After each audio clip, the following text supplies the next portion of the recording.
at the ocean almost every day and taking pictures and interacting with marine animals. And what do you observe? What do you see? What is changing in our oceans?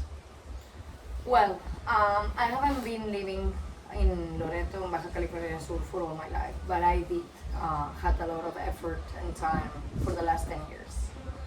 What I'm seeing is changes on seasons. I'm seeing different temperatures. I'm seeing less biomass, meaning less animals of species. No, like for example, I see less sharks, I see less whales, I see less dolphins, less birds. Not only the ocean but also on land. I see less productivity, and what I mean productivity is I see less food availability for animals, from sardines to octopus, squid, jellyfishes in the seasons.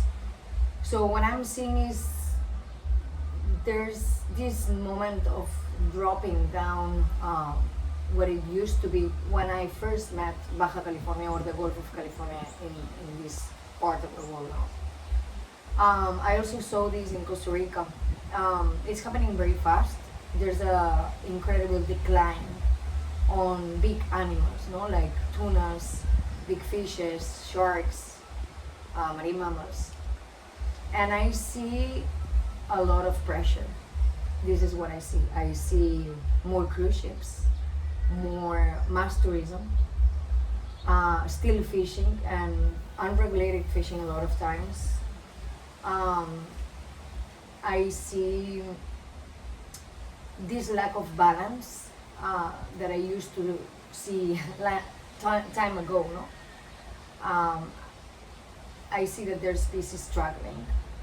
Sometimes, for example, last winter the dolphins were very skinny, very skinny. We had a very hard Niño for some years, very warm waters, very few productivity. And what I see also is that there's a lack of information. There's lack of data, no? Like, we can be here collecting data, but then you talk with other people around the world, and there's not that many places that have effort and data to fully understand the full picture, because the ocean, it's not only about the Gulf of California. We have highly migratory species that we have for some months in here, but then we don't know what's happening with them in another part, no? So I believe that what I see is also the lack of enough information to act fast to try to reverse whatever is happening.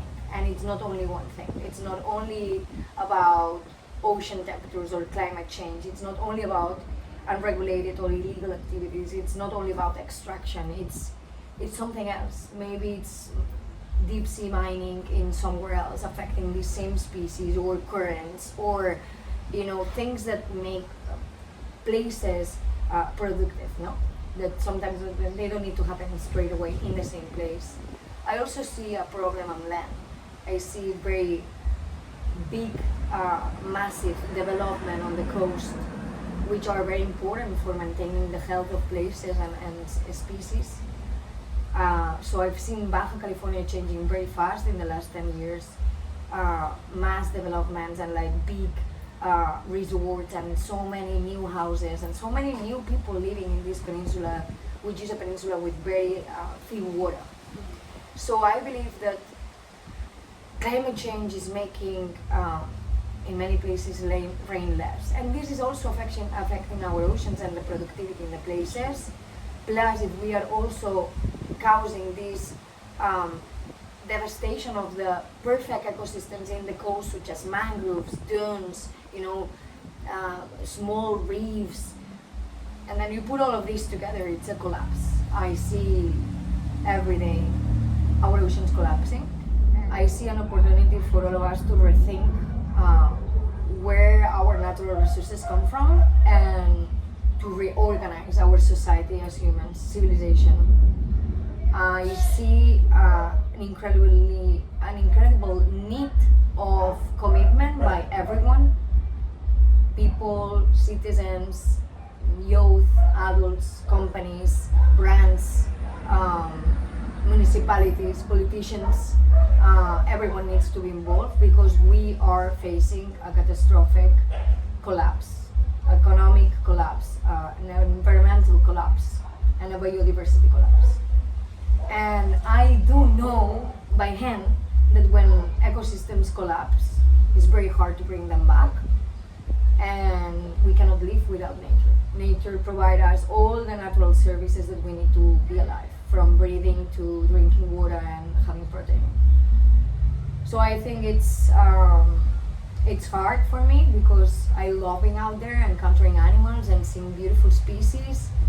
But right now I see beyond only seeing beautiful species more than how they are doing. What I can do to directly help them more than just observing what is happening, right? Because some animals, I do know them. There's individuals of a species. It's not that there's like thousands of millions of blue whales, you know. Probably we have 10,000 left.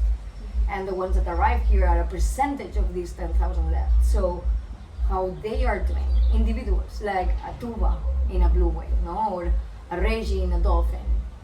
So for me, it's hard to be out there sometimes because I get overwhelmed and I would love to live longer, to have more years to have actions. And I know I'm gonna have an expiration date, as we all have as species. And I wish I could have known what I know today 20 years ago. However, what I see is an opportunity for all of us to stop one moment. And as one of our instructors in first emergency response and safety says always, like, stop, observe, and act. Because if we don't do it, we will continue this cycle, and I think it's gonna be a moment that there's no way back. And our nature needs a break from us, and we need to reorganize better how we live out of it.